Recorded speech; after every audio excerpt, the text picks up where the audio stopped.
Hi, welcome to Punchline Talks, the business breakfast briefers. I'm Mark Owen, and each week I invite a panel of business experts and civic leaders to review the morning newspapers, find out what's going on in their own individual business and their own individual business sectors, and finally, what's caught their eye in this week's Punchline. I'd just like to thank our fantastic sponsors, Hazelwood's Accountants and Business Advisors.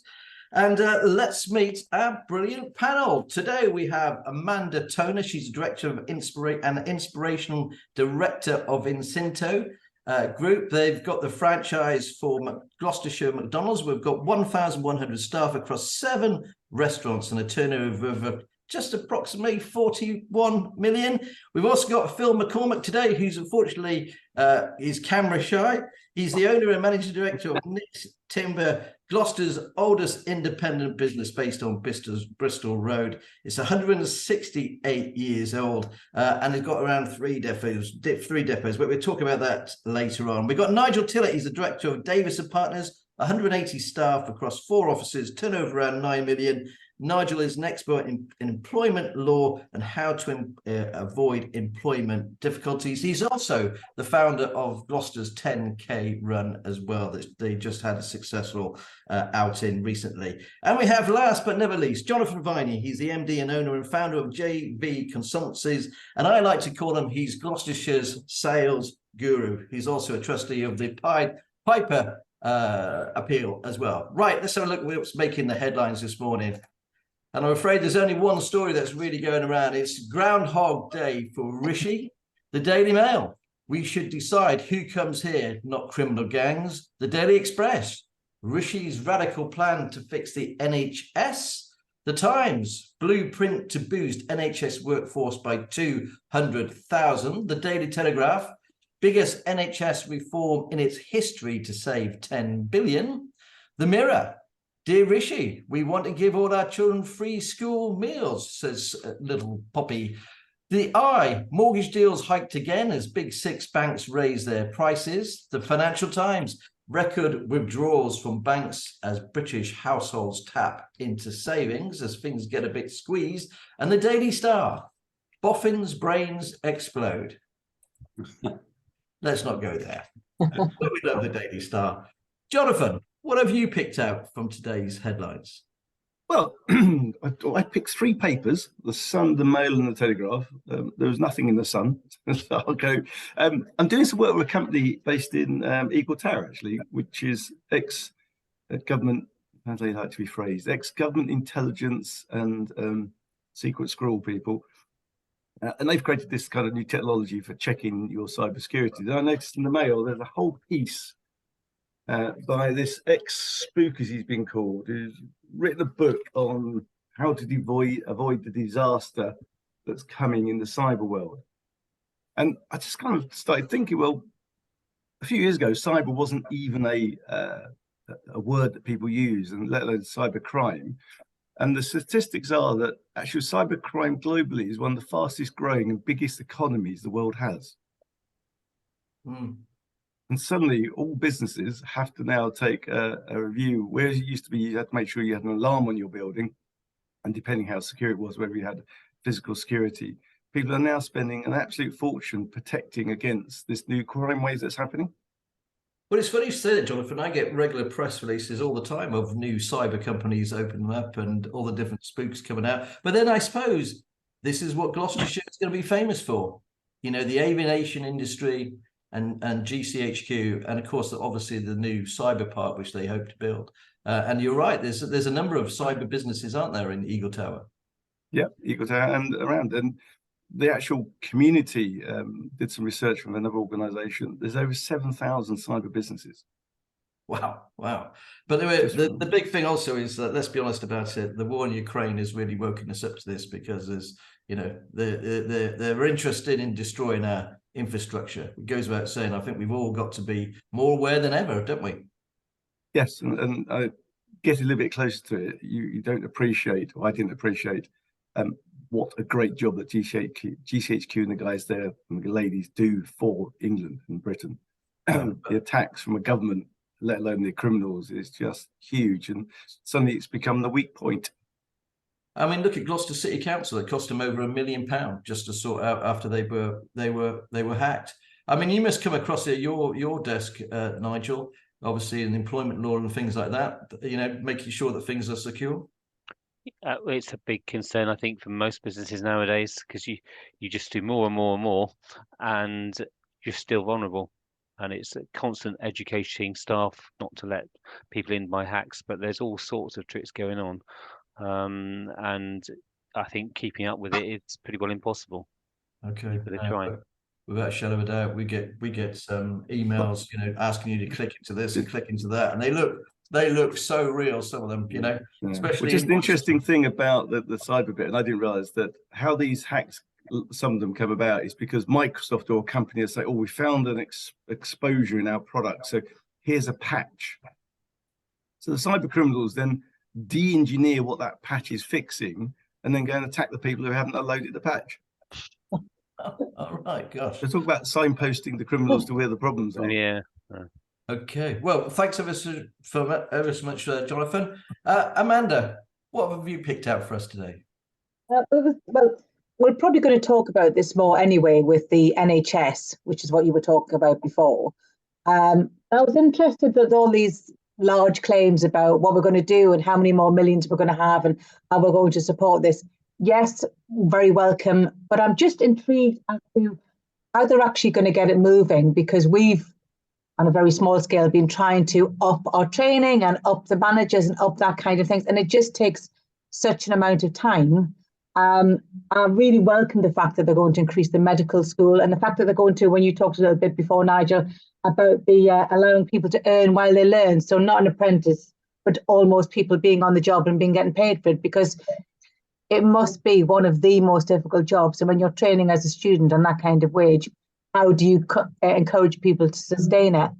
And I also think people traditionally now expect to move jobs faster and move around more quickly. So to keep them interested and keep them motivated through 6, 7, 8, 9 years, the training is a challenge. So I think for me, when I looked at the plans to do that, it made me excited, but it also made me question what are the plans in place going to be to double those levels. But the big problem that we all know, the biggest problem for business at the moment is getting the right staff. And it's very interesting. We had a story from Phil. Let's bring you in this morning about T-levels and apprenticeships and things, because, you know, it's tough out there to keep the right people, isn't it? And get the money, it's levy money we talked about.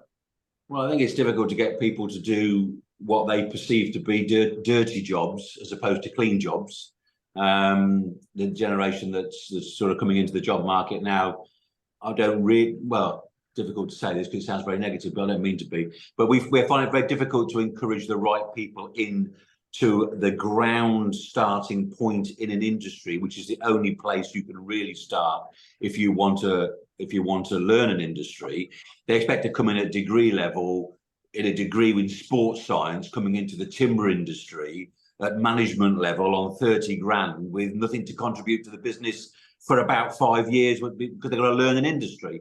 Whereas we'd rather have them at 17, at 16, 17, bring them in at the dirty end of the job, but move them through quickly on a planned progressive training scheme that gets them in that 5 years till they're 21, 22, when you're very happy to pay them 30 plus grand because they actually contribute something because they've got 5 years experience. And the government made great score out of the apprenticeship levy scheme being introduced to force large companies to spend money on training, but actually have not put behind that a mechanism that fits industry, many industries, where those courses can actually be created to trigger the government to approve it for levy funding. And there's some big corporations in my industry, the big four builders merchants, for instance, and B&Q TradePoint, all of which I've had meetings with on this topic, because I actually now am the lead Timber Development UK, which is the industry body that oversees my industry, on creating this new training and apprenticeship. And we've battled with the government to even what we can call the course. You have to pick the name off a list. Well, I'm sorry, you know, you've got to release industries to create their training programs that fit their needs, that will encourage people to come into their industry and then come out as a government and approve what they've set up for levy funding. It seems to me to be arse about face. So it's been a very frustrating 2 or 3 years for us, slowed down by COVID. But despite trying to engage with MPs and in the House of Commons, there doesn't seem to be any appetite to change what's in place. And I think actually it's a massive block in the swing from pushing every single 17 up to 18-year-old at university rather than pushing them into apprenticeships and trades. And we've got this massive skill shortage. We've got a massive age gap in most industries where the skill base is now 55, 60 plus. There's a great gap down to 25 where there is some new blood coming in.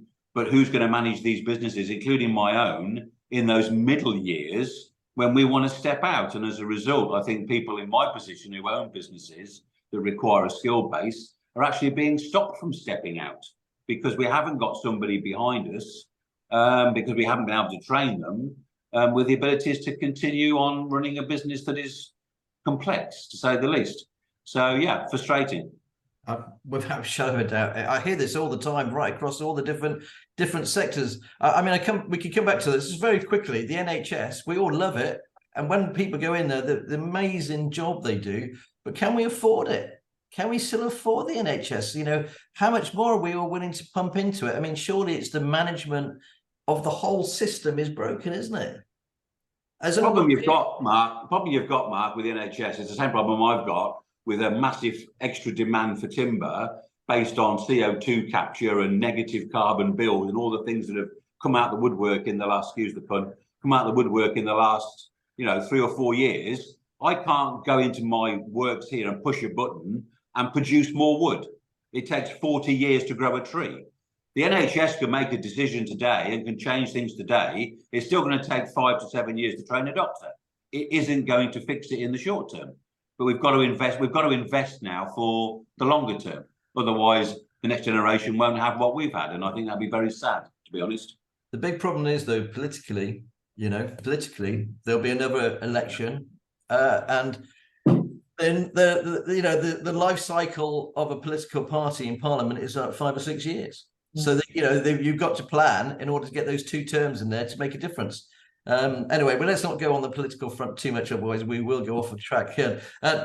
Nigel, thanks so much for that, Amanda. Nigel, what have you picked out from the papers? We'll scoot through this bit. First of all, I don't know whether you can see this. I just thought this is brilliant. In the Times today on Miranda, we've got Suella Braverman as a plane, and you've got a judge as a lawyer. I thought really, really good, sat in front of the wheel so that the plane can't take off.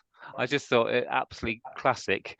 I'm not going to comment on the actual policy, but I just thought I thought it depicted it very well. They spent an absolute fortune on this, though, haven't they? It was never going to fly. Well, they have. I mean, personally, I think it's a massive of emotion and expectation. But the reality is, we've got other problems. This is one of the problems: is we haven't got enough workforce. Therefore, we've got an awful lot of legal migration, and there's a lot of complexity around this. It comes back to Brexit to some extent, and this is almost like a sideshow. Great, we don't want people going and getting killed going across the channel, but this is a sideshow, but it's a political sideshow because a lot of people are very emotional about it. The reality is we've got to solve our labour market, which is much bigger problem in my view, but I'll shut up on that. That wasn't what I was going to start talking about. I want the Financial Times story about savings is really interesting to me, the 4.6 billion withdrawal. My real concern here is that the Bank of England, I think, has got it wrong on interest rates. Yeah. The problem is that they are historically focused. They're not looking forward. People are really worried. Historic interest rates are a very blunt instrument. What they're doing is they're impacting on the property sector, people with mortgages. Those are people being hit really badly. That 5.5% increase, I think, has had a major effect and a very damaging effect. It has completely stopped the property market. People have got really, really worried. And the problem with these blunt policies is that they overshoot. And I think we have just overshot. And okay, it's put a big shock into the market, but it's question of 6-12 months down the line, what are the implications going to be? And I just think the bank needs to think about, well, what's the future? How are people reacting now? And I think these savings figures, they need to look at them. I couldn't agree with you more, Nigel. I have to stop you there because we'll go over if you don't mind. Yeah, fine. I totally agree. I could go on at length about it. There we go. let's bring Phil in there. Phil, what have you picked out from the news channels today that's caught your eye? Well, on a local one, I put the one in your paper actually about the cathedral and the car park being closed because there's more filming going on in that hallowed hall, and just the sort of overall thing about trying to drive the city economy. And when I say the city, I don't mean the quays. I do mean the city centre, which I think has been abandoned to some extent for the quays. And I think art, culture, and heritage, as you know, which is a passion of mine, is key to reinventing the gate streets and bringing the population back up. Some improvement may be found by the food dock that's going in right on the very edge of the quays. I'd like to have seen something being developed more in the middle. I think there was an article a couple of years ago that really annoyed me when they said record-breaking receipts for in city restaurants. And I phoned up the Citizen and said, do you mean Burger King, KFC and McDonald's? Excuse me to my colleague in the meeting. And they said, no, the restaurants at the quays. And I said, well, since when has the quays been the city centre? You know, I mean, let's not lose focus that the city's heart is still very much around the cathedral, around the gate streets. And I think this ever increasing use of the cathedral as an arts venue is a positive and should be built on, basically. I totally agree. We're all hoping that they've got it right with the forum. That's the $60 million question, or the $107 million question. Okay, well, thanks ever so much for all that. We're going to quickly scoot around and talk about our own individual businesses and business sectors. Amanda, let's just go back over to you and talk about McDonald's. Obviously, you've got the seven franchise there now. I'll just correct you there, Mark. It's actually 8. So 8. All right, sorry. 5 in Gloucester, 1 in Stroud, and 2 in Cheltenham. So it's 8 in total. No problem. Easy one. Sorry, I always forget the one in Cheltenham because I scoot past it on the high street. That's why. Anyway, right. So you've got the 8. How is business? They talk about the cost of living crisis. They talk about people's money being squeezed. But every time I go past your drive-through on Eastern Avenue and the one by Junction 12, they are rammed. There doesn't seem to be a cost of living crisis as far as McDonald's is concerned. Well, I guess I would interpret cost of living crisis and how what you say by that, because I think it's quite an indication, really. McDonald's has always been a brand offering with good prices, and that's what they've gone after. I think we've kept our prices through ability with the size of the business to be able to keep them relatively fairly low. I think what we're seeing now is a slightly change in demographic, because we're getting people along to McDonald's who potentially wouldn't have come before because the cost of living and the sort of eating out has gone up exponentially because of everything else, as we know, and seeing a slightly wider demographic coming in. So I'm seeing maybe some grandparents with grandchildren coming in and quite often getting a nice reaction because they might not have been in for 20 years and it's a very different looking business. For us, the business itself, the pressures are still on. You might be busy, but you're turning the profit because you're getting squeezed from utilities, from food costs, and all those kinds of things, and staffing, which you came on to. So we're kind of putting a lot of focus onto our retaining our staff, onboarding new staff, keeping a hold of them. But the nature of our business is such that probably at least sort of 50% will leave within 2 years. Not because anything's wrong, but because they came with the view to get some work experience, as Phil was talking about, and then move on. But we are seeing more young people finishing their courses and who would have gone to university and kind of putting a pause button and saying, do I really want to go and spend £40,000 and I'm not too sure about the course I'm going to do. So we are getting a few more people who are waiting to see, I think, and using it as a kind of training program, which is heartening, and we're working hard to retain those people because they're great people for us to have. Well, you can have a fantastic career at McDonald's, and you can also move around the franchises as well if you move, can't you? I know other people have moved to other cities and they've managed to get jobs there. There's lots of opportunity. I mean, we're a big group, you know, as you said, there's 1,100 people. We've grown quite quickly. There's a lot of opportunity for secondments. We're doing different things, and there's a lot to learn. You know, we sell burgers, but you know, we turn over 40 million. We're a big business, and there's a lot behind that. And I think as they progress, the more they learn, the more they understand there's more to it than all of that. So yeah, we're very open to people coming and trying things. So we do definitely do quite a few different sabbaticals within the business, so people can have a slice of trying to see what someone else's job is, which has caused quite a good. There's more people wanting to have a go and try things, which has been quite good for us. Yeah. I just want to ask, really, what is the best selling burger? Is it still just the plain hamburger? Which is the best one? So our new meal deal, the Saver deal, has gone down really well because that's $3.99 with a cheeseburger and a drink and fries. And I think that's a big focus for McDonald's as well, helping out a lot of people who can't afford it. But the new promotion, whenever there's a new promotion, people go crazy. That new Biscoff McFlurry, it's an American thing, Biscoff, and it seems to have a TikTok thing or something. I don't even know, but it seems to be doing really, really well. Thanks ever so much. Well, talking about employment law and all the rest, and well, talk about employment, talk about people. Let's go over to you, Nigel, because let's be honest about this. We're seeing some, you know, I'm seeing more and more businesses struggle. We're writing more and more stories, unfortunately, about companies going pop.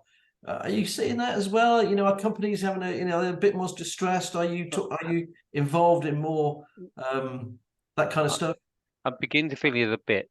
I think that the reality is that the businesses have actually taken a lot of the burden. We've had some really tough years with COVID and Ukraine, and the government has obviously spent a lot of money, understandably, but now a lot of the burden has now come onto the businesses, and there's a pressures from all sides, including from employees. Not surprising, with the cost of living, they want more money, but the government, a lot of businesses have borrowed a lot of money to get through COVID and the other things, and now interest rates are going up quite significantly.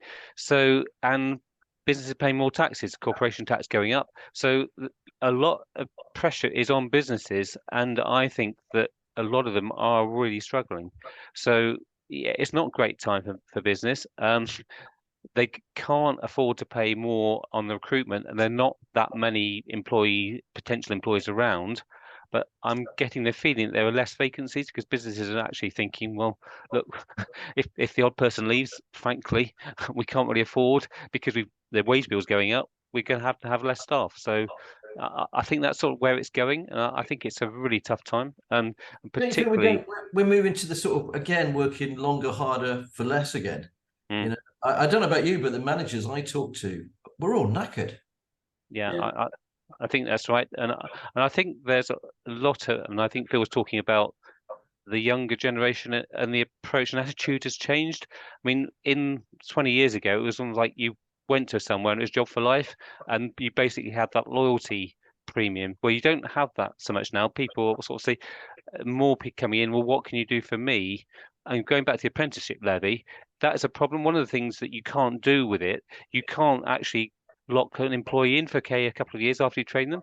So we think on the from our side, it's sort of 6-7 years to train a lawyer, and then you've spent all that time and money where most of the time you're investing that in them, and they can then say, fine, okay, I've got my qualification now, I'm going somewhere else.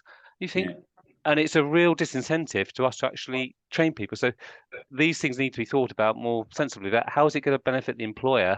And then the whole thing will be more attractive. So I think I'm agreeing with Phil in terms of what he's saying. I think you've got to lock the people in. It's just not fair. Why would you spend all that time training somebody and then they can bugger off? But we're not allowed to. Under the apprenticeship scheme, you're not allowed to. Yeah. We lock them in. We lock them in if we're training a driver, putting him up from a non-class driver to a class driver. He signs a thing to say that it's 2 years after qualification of continued employment, and if he leaves us before that 2 years is up, he has to pay us whatever ratio of what we've spent on his training back. And that's because drivers are the world's worst. You bring them in, you cost you a couple of 3,000 to get them class 1, class 2, and they're so mobile they can get a job anywhere. So unless you can lock them in, but we're not in this. You know, that's the benefit of being out the levy rather than being in the levy, because we can set our own rules. But you're quite right about the cost being carried by companies. You know, for me, there's an illogicness about government at the moment. You know, in one hand they go, you know, minimum wage is going up 9%. And then in the next breath, they're saying, oh, don't give big pay rises because we don't want to embed inflation. Well, I'm sorry, if you've got half of your workforce on minimum wage and half of your workforce above minimum wage, the minute you're forced to increase minimum wage and close the gap, the ones that are above minimum wage come to see you to say, the gap's closed, Phil, what are we going to get? So they almost triggered an 8-9% rise in wages by the single benefit of pushing the minimum wage up, which costs the government nothing to actually put out there, but cost companies that much more money. And you're quite right about staff leaving and not being replaced. I've had one go just in the last week. I won't replace him because we're not busy. The other problem I think you've got with the generation coming in is that unlike our generation, which were completely conditioned in school to, if you work hard, you will get on. If you're loyal to a company, you'll be there for life. The next lot coming in have a totally different work-life balance expectation. I lost my general manager here. He retired after having been with me for a long time. And actually, I've had to split his job between 3. So there's a guy that turned up at 6 in the morning, left at 4:30 in the afternoon, came Saturday mornings if he had to get the job done. I've had to put his job across 3 people because no one's going to pick up his job because they don't have his work ethic or his mentality or his experience. So it's a really tricky combination at the moment. Okay, I'm going to bring Amanda in, and then we'll go over to Jonathan because I think that's very much we now need to. I think as business leaders, you need to look forward and not look back. I'm very aware of the things you're saying, Phil. We went to a really interesting presentation by a professor who split the different age groups: the baby boomers, the Gen Z, the Gen X's, Gen Ys, and just talking about different attributes. And it's funny because we're sitting in a room of everyone sort of 50s, 60s to 70s or franchisees and talking back exactly on those character attributes. But those times I think have gone, and I think people want different things. And I think to move forward with business, you have to kind of be a little bit agile. And as you've done, split a job into three areas to say that job can done, but it's not like it would have been done in, 1985 when I was working or something like that, and have a different mindset. And also the well-being and people's and that whole piece about well-being and what it means, but also understanding how important that is to employees is just paramount, because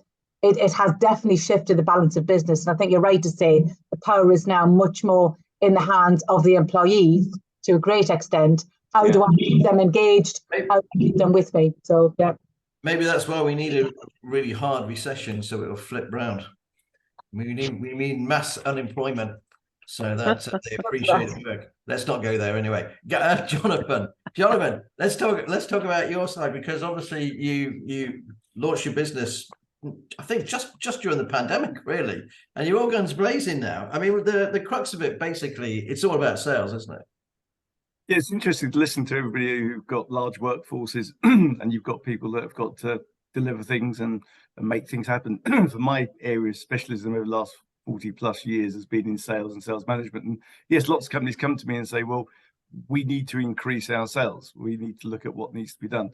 And most times it's relatively simple. So in most businesses, and I applaud McDonald's for people get trained and then motivated and coached to actually do the job, and it's measured and rewarded through success of doing it.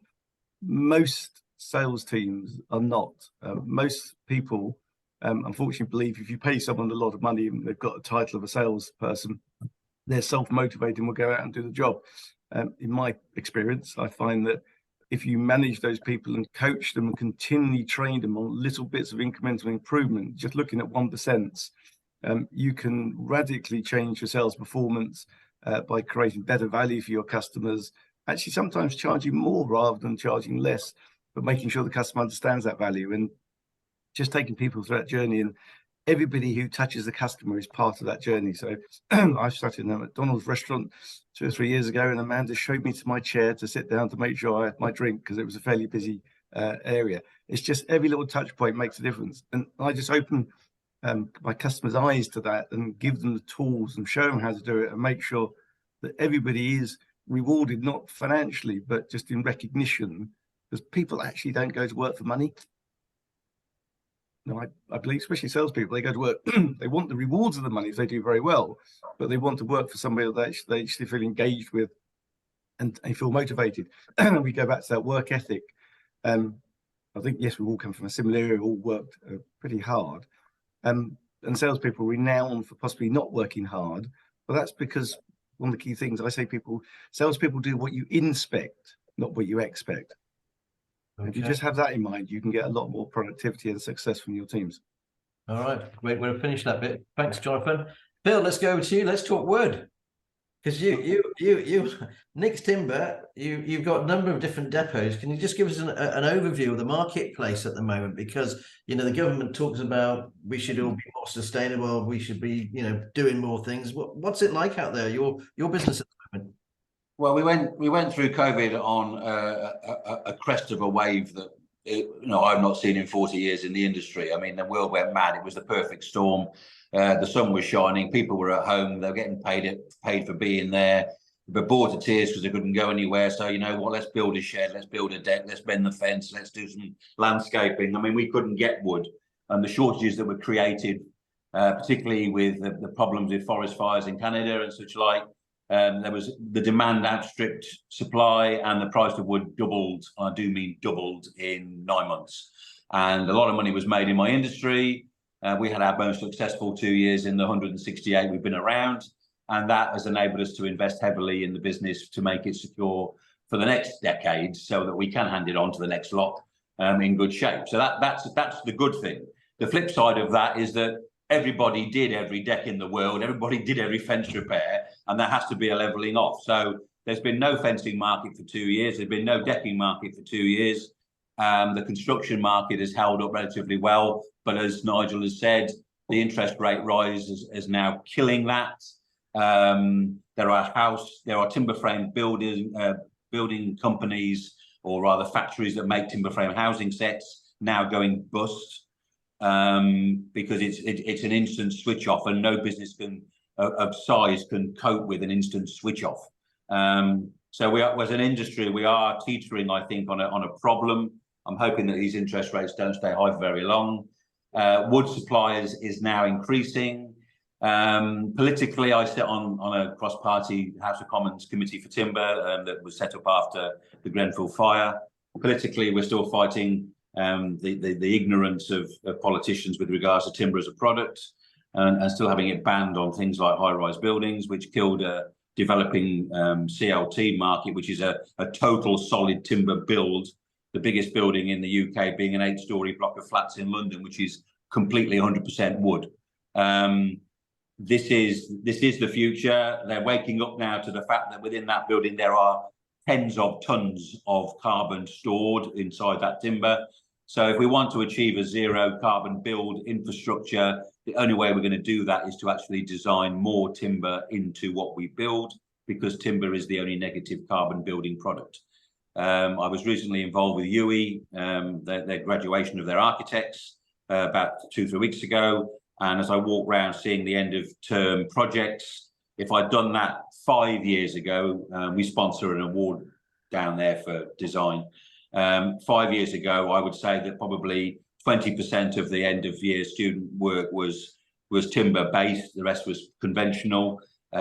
This year, I would say 80% of the designs the architects are designing are timber based, and 20% is conventional. So there is a real shift. And in many ways, I wish I was 20 years younger, because the last 20 years have been a slog in my industry. I think the next 20 years are going to be really exciting for my industry, because the demand and use and engineered products in timber is going to just blow up exponentially. And if I was a young man now, this would be an industry that I would want to be in, as opposed to my father, who was in it, who turned to me at 16 and said, "I don't care what you do for a living, but you're not going in the timber trade." So the world moves in mysterious ways. Bill, we all wish that we were 20 years younger, mate. It goes without saying. No, thanks ever so much for that insight into the business. I always love to talk to you about it, because there's a lot of stuff that a lot of us don't know about. It's quite simple as that, really. Love to talk to you a little bit more, obviously, about the zero carbon as we as we are moving into our next magazine coming out, which is obviously the big green issue. Anyway, we're kind of running out of time, guys, so we're going to quickly whip through what's the stories that caught your eye in this week's Punchline. We'll start with you, Amanda. We've only got a couple of minutes left, so what's caught your eye, please? Oh, I'm going to start with a nice one. The Great Escape that you mentioned before, I thought it was a really lovely way to highlight the Cotswolds, highlight this part of the world, to do something. And also by talking about young people who, it's a very affluent area, people associate people with pots and pots of money everywhere. But if you're out there and you're living at home and you can't get anywhere, rural communities, it's really difficult. Transport's a real issue when you're younger. I thought it was a really good way to raise awareness and a lovely way to show off the countryside. I love that. I thought it was a great example of how to bring two sides of something together and do a nice piece on it. It was a great day too, and we should have driven 60 miles, but we drove 75. Anyway, Nigel, what's caught your eye in this week's Punchline? It was a story about ASICS not supplying to independents anymore. I'm thinking of businesses like Gloucester Sports, so Nike have already withdrawn from supplying independents, and I think it's a sign of the world. It's a big corporate world, and we need to do what we can to look after the independents because they do actually supply a different service, and it's a great shame that the big corporations are not recognising that and not wanting to help them. I couldn't agree more. Jonathan, what's got your eye on this week's Punch, please? Well, actually linked quite nicely with Nigel and Amanda. So I like the idea that the PCC, is it Chris Nelson, is looking to re-establish community police stations. I think it's quite important that community does have a touch point. We rely on our police force for law and order, but the communities, I used to live in a rural community, actually retrospectively going back to how we had things before, I think is a very kind of warming thought. No, again, it's a great story. It's actually the campaign itself was started by Martin Searle, his predecessor, actually, and Chris has picked it up. Phil, what's caught your eye in this week's Punch, please? Well, going last is not good, is it? Because the other buggers pinch your ideas, don't they? You can have the same one, mate. I was looking at the policing thing because I do live rurally, and I think we're greatly weakened by the lack of local police stations. And of course, I'd already used the one about the cathedral, so I think I'm done there, Mark. Thanks. Okay, no worries. My top stories, I'm torn between two, actually.